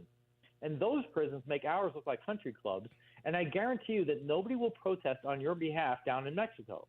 Right? The rioters that we're seeing in L.A. are part of a crowd that wears a Che T-shirt, Che Guevara T-shirt, without understanding that Che would have likely killed them and their families first, bourgeois as they are. Right? Remember that Pol Pot executed people for wearing glasses because they were elitists. When their revolution succeeds, what do you think? You know, what do these people think happens to them? Right? And there's a gentleman named Jeffrey Billar who made a comment that in these omni-cause riots, for every 10 activists that are devoted to the cause, whatever it happens to be in the uprising in question, right? They're, quote, 100 more young men and women willing to show up just to feed off the energy of collected grievance, and they are almost always the ones who show up ready for violence. Because for them, the frisson of the violence is the entire appeal, the point of the thing, end quote. And I think he's right. I am certain that there are rioters who care about the cause somewhat, but what they really care about is rioting, and they have no idea where their right to petition the government comes from, or that they have it here and virtually nowhere else outside of Western civilization. And if you doubt that, you can ask the kids in Tiananmen Square or downtown Tehran or Moscow or, right? By the way, I would point out, based on what countries like England and Germany are doing, outside of the United States and Canada, it's rare outside of the United States. It's certainly more restricted, right? And you know, who knows what will happen once the National Guard's been there for a week or so, and as disciplined as the Marines are, and they're nothing if not very, very disciplined, there's always a possibility that some kid who's been sleeping on the floor of a gym eating nothing but MREs and is out of dip, you know, just takes some punk throwing a cinder block at him in the spirit to which it's intended.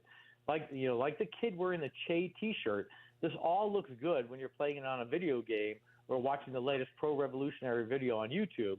Well, when real people get really shot, I'm telling you, it's different.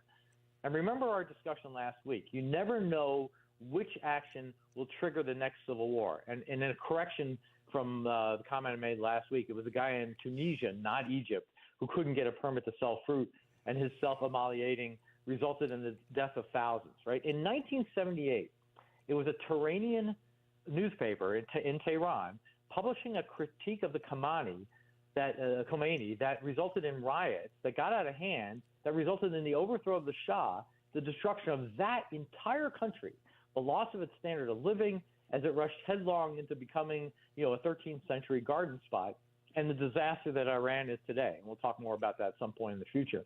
But remember your normalcy bias. It can happen here. Right? There was a book by a guy named Samuel Huntington called The Clash of Civilizations. And this was in 1996, I think. The Soviet Union had collapsed and the end of history had been declared.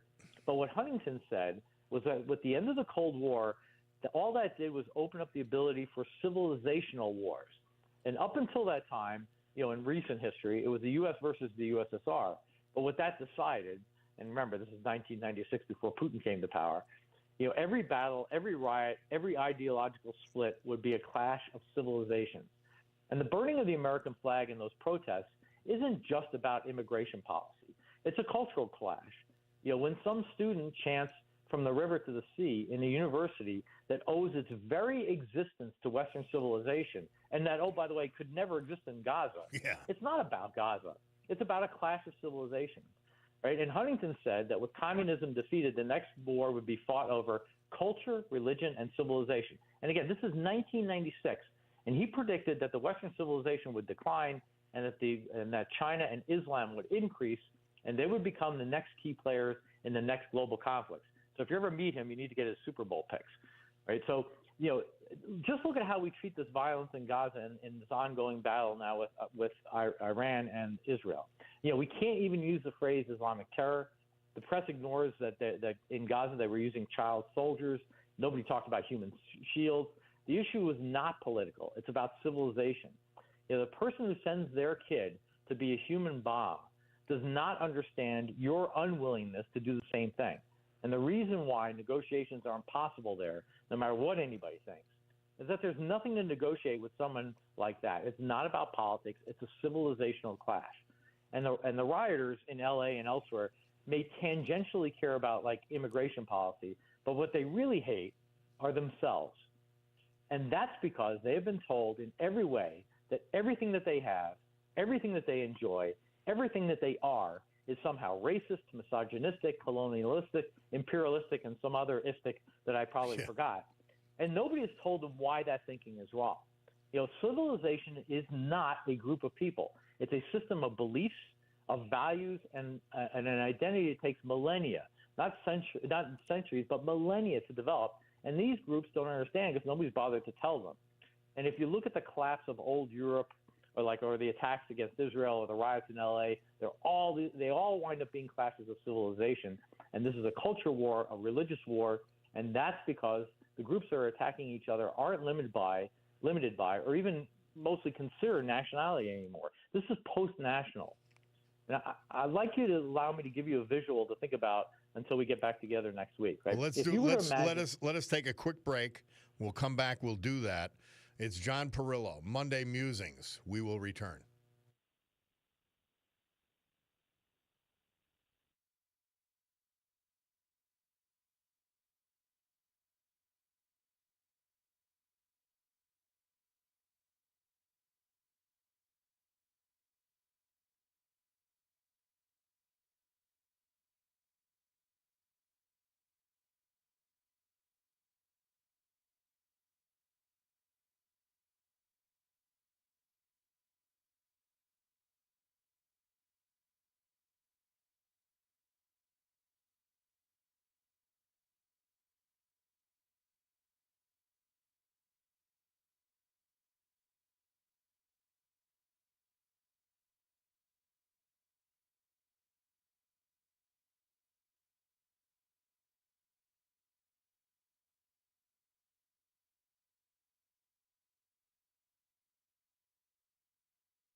Zager and Evans. Love this song. They released their hit in the year 2525. This date, 1969. Well, finishing up with our Monday musings, John Perillo. Give us the visual, John. We want to take that with us. Yeah, so if you could imagine laying down at the end zone marker of a football field with your head on the ground, looking down across the field, you'd see about 3 inches of grass, right? And each blade of grass or turf, I guess it is now, represents a number of people that have lived under representative forms of government, right? That's all you see, so you assume that's all there is. That's your normalcy bias, right? Now, if you were to stand up and look down the other end of the field to the other end zone, the rest of those blades, that's the rest of humanity today and throughout history. And they have lived under repressive tyrannies of one kind or another. And what makes your little 3-inch square of turf possible is Western civilization. And what makes the rest of the field exist is human nature. And that nature is immutable, and that nature will always tend for the repression of others. You know, and I just again, I know we keep harping back to this because I think it's an important point. A lot of what we see out there that we take for granted is actually very, very fragile. And when we see people tearing it down, we need to take that seriously because, you know, what comes next is not good. And, you know, Bob and I will get back together and talk a little bit about how we want to present what's going on in Israel between them and Iran, because that's another very, very important story. So never a dull moment, right, Bob? Never, never, never. You know that, John Perillo. That's why the theme song you picked is so appropriate and so important, yes, actually. We didn't start the fire. Well, it's still burning. Thank you, Yes, John absolutely. Perillo. Monday Musings. Thank you, Bob. You have a great week. We may bring you in on this Israel-Iran situation during the week. We may try anyway. It's a powder keg. Thank you, my friend. Yeah, we'll talk about it. Thank you again to you and your listeners. You have a great day and a great week. We'll talk to you soon. John Perillo. Hey, your Picardo Jewelers, the watch store. Yeah, Breitling Watch Store. Time is 11:29. Let's take one more call here. Bill from Moscow. Bill, how are you, my man? Pretty good. Joe, how are you? I'm great. Bob? Hey, I did catch your show this morning with the folks from the ARC of NEPA. Aren't they great? And, yeah, they are. And I have, I guess, a unique perspective on them. I've been a board member there for the past 35 years. Well, you're doing a great job, I'll tell you that. Also, my deceased brother, Donald, was one of their clients for a certain period of time. And I think that the folks out there listening to you should get this perspective. You have no way of knowing, no one does, how proud you've made the parents of those people. They want every bit, as much as anybody else, to be able to be proud of their children. And a show like this and the publicity that you've given them does every bit of that. So, and by the way, Lissa from KRZ was kind enough to have them on at 9 o'clock. And then okay. Doc and Chewy at Froggy, I brought them to all three stations because I wanted. I told them, I said, you guys realize you've reached over 70% of the radio audience today with the hour and a half they spent here. So, so you had yourself, KRZ, and Froggy. Yep. All three of them. Yep. Boy, that's great. That's really good. I can't wait to see this play Thursday night. I cannot wait. Yeah, I'll be there, so I'll say hello to you, and in front of everyone, I'll thank you for it. Do appreciate it. I don't need to be thanked. That was my honor. I don't need to be thanked whatsoever. They need to be thanked. Then the parents that were here for all of the hard work they do to inspire us. Yeah, and it always wasn't that way. Yeah. Back in 1986, I got involved with the group and St. Joseph's because where we lived, there was a group home being established, and there was a lot of resistance against it.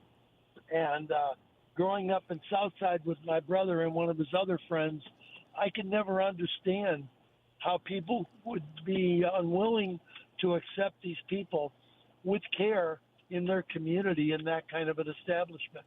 It just didn't make sense. So we fought it and we won. The house is there today. So that's another reason. I've been an advocate also for the ARC for the 35 years. Well, thank you for doing that, because I'm telling you, their work is absolutely critical, not only for the people they serve, but for everyone else to see and understand. It goes That's far right. beyond. And there isn't a time that somebody seeing somebody employed, because a lot of our folks can be employed. Yep. So somebody out there seeing somebody employed looks and says, wow, what a great company that they took time to train that individual and give them a job. And that's the other part of it. It's good. It's very, very good public relations. Amen. So again, thanks a lot, buddy. Bill, thank you. Thank you for the work We'll you've see done you. over these many years. Appreciate it. We're going to take a break because we want to hear from our great sponsors. We'll come back. We've got our Veterans Tribute and the weather, a little joke from Ronald Reagan, and we'll remind you that your Bicardo Jewelers, the watch store time, is 11:33.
Our veterans this hour and every hour, this day and every day. Brought to you by John Basiliga. Basiliga Hospitality. His companies run the gamut from Eastern Roofing Systems to Basiliga Hospitality, and reminding you it's Monday night. Fine dining? Yeah, it's available at the Great Atera 519 Linden Street, downtown Scranton. Serenity Care, personal care communities. Mid-Valley, Old Forge, Wyoming, Kingston, defining senior care in Northeast Pennsylvania.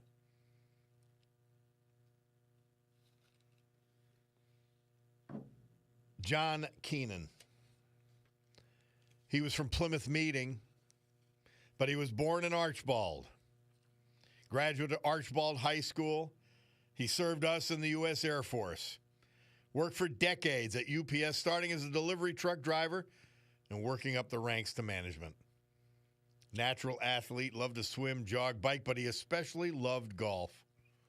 Warm smile, quick wit. They were his hallmarks.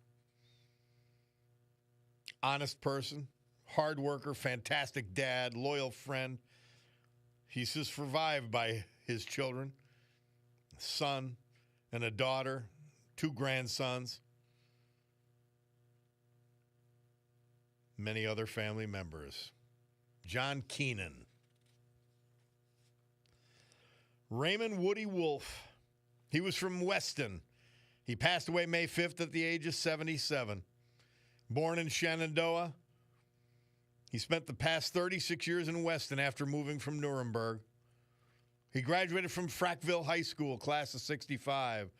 He was employed as a sprinkler fitter for the National Automatic Sprinkler Industry Union, and he remained an active member for 55 years. He was a U.S. Army veteran during the Vietnam conflict, serving us from 1969 to 1972. Woody was a member of the Frackville American Legion Post, the VFW Post Cunningham, and the Frackville Elks Lodge. Surviving her his loving wife of 38 years, the former Mary Beth Ackerman, to whom he was married in 1986 in Frackville. Also surviving 3 children, a grandson, and many other family members. Woody Wolf. Our great veterans this hour brought to you by our guy John Basiliga and his great family of companies. Storm Tracker 16 forecast from meteorologist Joe Snedeker today. Clouds with a chance of showers. It'll be about 70, 63 degrees outside our studio as I speak. Tonight, cloudy, low 60. Tuesday, clouds with scatter showers, 70. And then Wednesday, mix of clouds and sun, milder with a chance of showers and thunderstorms, 80.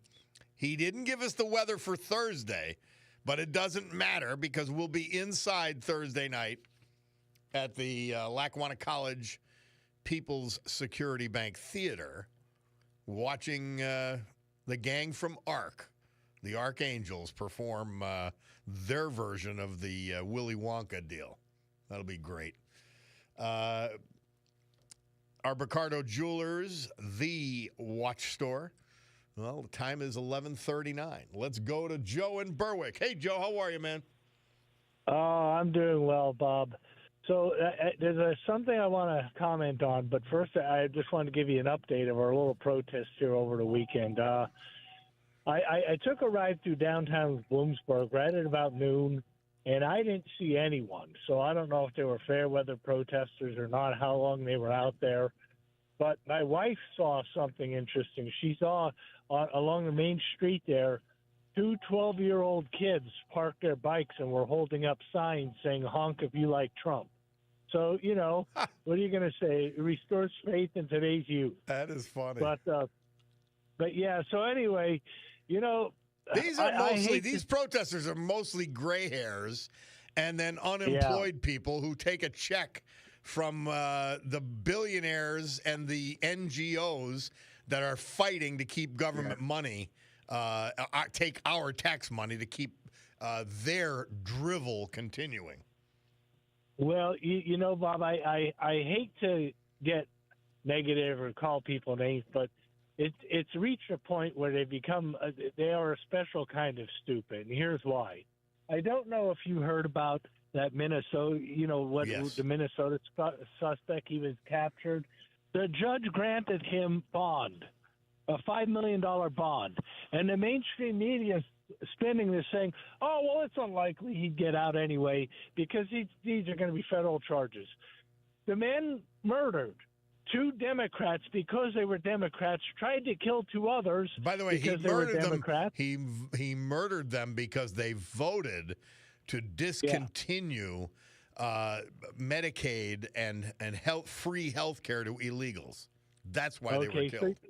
So he kills, but either way, he kills, 2 Democrats, tries to kill 2 others, and then has a shootout with the police twice.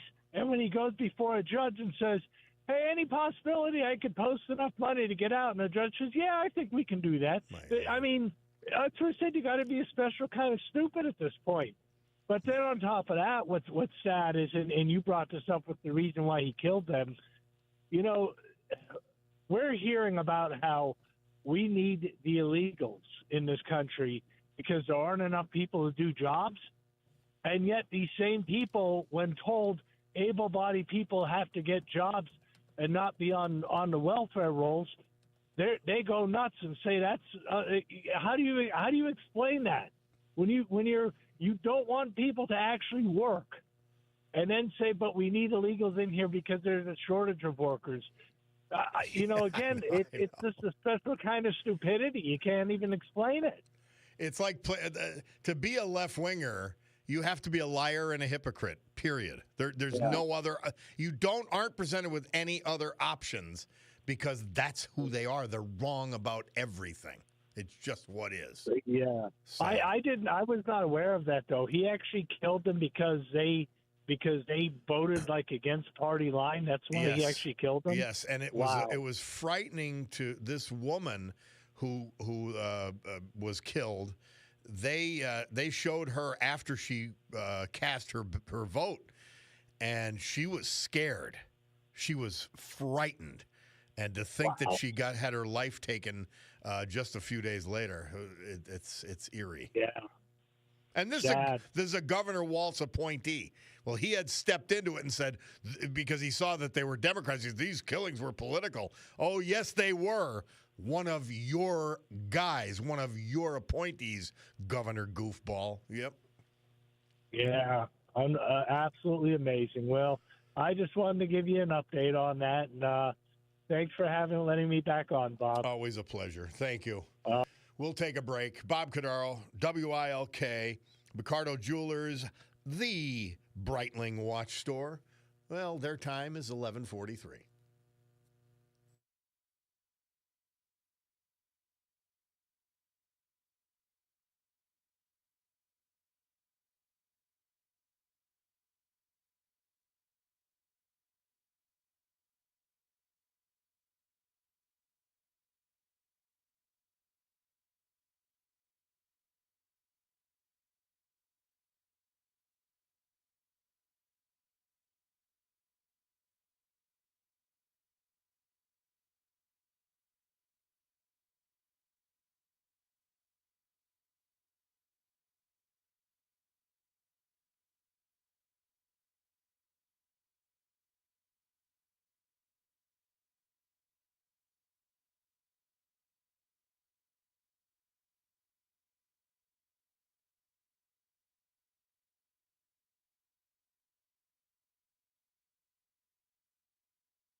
Mary Regina reminds me gently that I didn't do Mother Teresa, St. Teresa, yet today, so I will.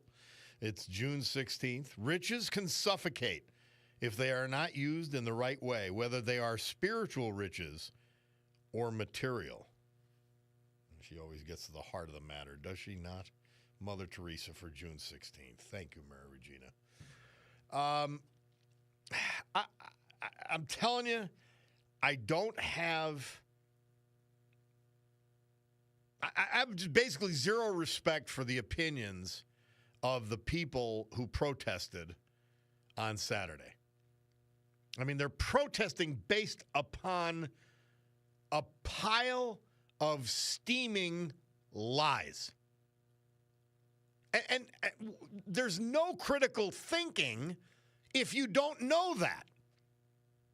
And before you go out and carry a sign or even take their $200, $250, whatever the amount they were offering, before you do that, you need to know what you're talking about. You need to understand the issues that you're trying to make.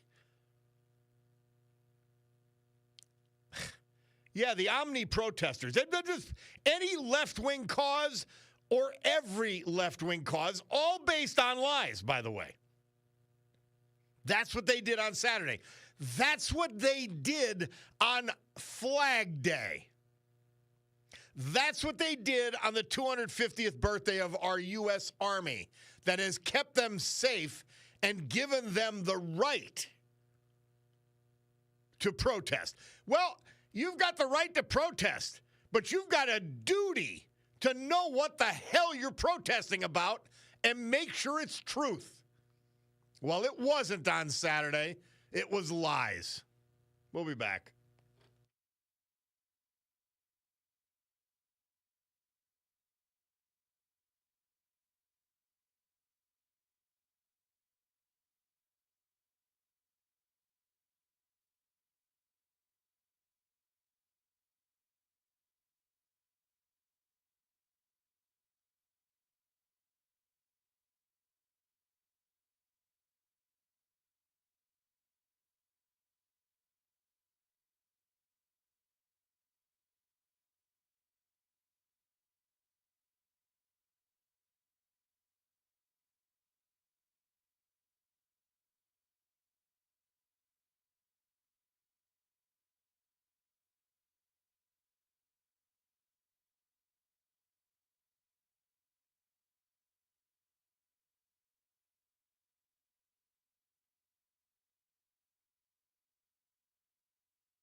Can you believe it? 10 years ago today, Donald Trump launched his campaign to become president of the United States, coming down that golden escalator, Trump Tower, Manhattan. I was among the many skeptics. Number one, that he meant it. Number two, that he could win. I'm going, well, he reached his cap as time went on. The new poll come out, he'd risen higher in the poll. Oh, he's reached his cap again. No, that's as high as he can go. Oh, no. And he's become, along with Ronald Reagan, one of the greatest presidents of my lifetime. Donald Trump. And I've disagreed with him on the way he's approached things and all of that often, many, many times. And I thought he was finished after January 6th. But, man, there's a core, and it's a big deal. And he is saving this country from a lot of idiots, frankly. Yeah, somebody says, Bob, if these protesters are so right and know everything, why do they have to hide behind a mask? Yeah. Hey, we're finishing with the Blues Brothers because Murph tells us this date, 1980, the Blues Brothers movie opened in Chicago. And he picked Jailhouse Rock to wrap up the program today. Babylon Bee just came out. They've got these fool protesters marching around. It says, Trump is a king, say people freely protesting in a free country. Does that say it all about the idiots who did this? Wow. I mean, these are frightening people. You got to make sure they don't walk into a bus, a moving bus. Somebody said they continue in their story. The downtrodden, oppressed, upper-middle-class populace in urban centers throughout the United States boldly made their voices heard to decry President Donald Trump acting as an all-powerful monarch as they openly protested and displayed their liberties in the freest society on earth. Trump is a tyrant. He's taken away our freedoms, cried Mabel McLean, a 68-year-old bisexual Episcopalian priest and part-time slam poet. We will not tolerate any president who sees himself as a king. No kings, unless it's Barack Obama. Then it might be okay to have a king. The Omni protesters, yeah. Ugh. Dumb. Yes. The increase in Medicaid spending is a horrendous cut that will kill millions. And by the way, somebody texted in, this is something not to forget. And he wasn't a very good president, but George Bush, remember he wanted to privatize a part of Social Security payments? Had we done that, the listener continues, and he's right, the recipients would have a lot more money. Plus, there would have been more money in the trust fund. The only criticism at this point would be we didn't privatize enough. Yes, we could have saved Social Security with George Bush's privatization and investing in the stock market. Yep. Always remember, we're right, they're wrong. And with Picardo Jewelers, your Breitling watch store, the time is 11:59, which means I've got to shuffle off. Well, Sue Henry, she's coming up next with her program, and Rob O'Donnell after that. Guys, have a great afternoon. God willing, I'll be with you tomorrow morning. I'm flying out of here, just loving and inspired by the guys and the gang from ARC. Have a great afternoon. For now, we adjourn this meeting of the Club for Common Sense.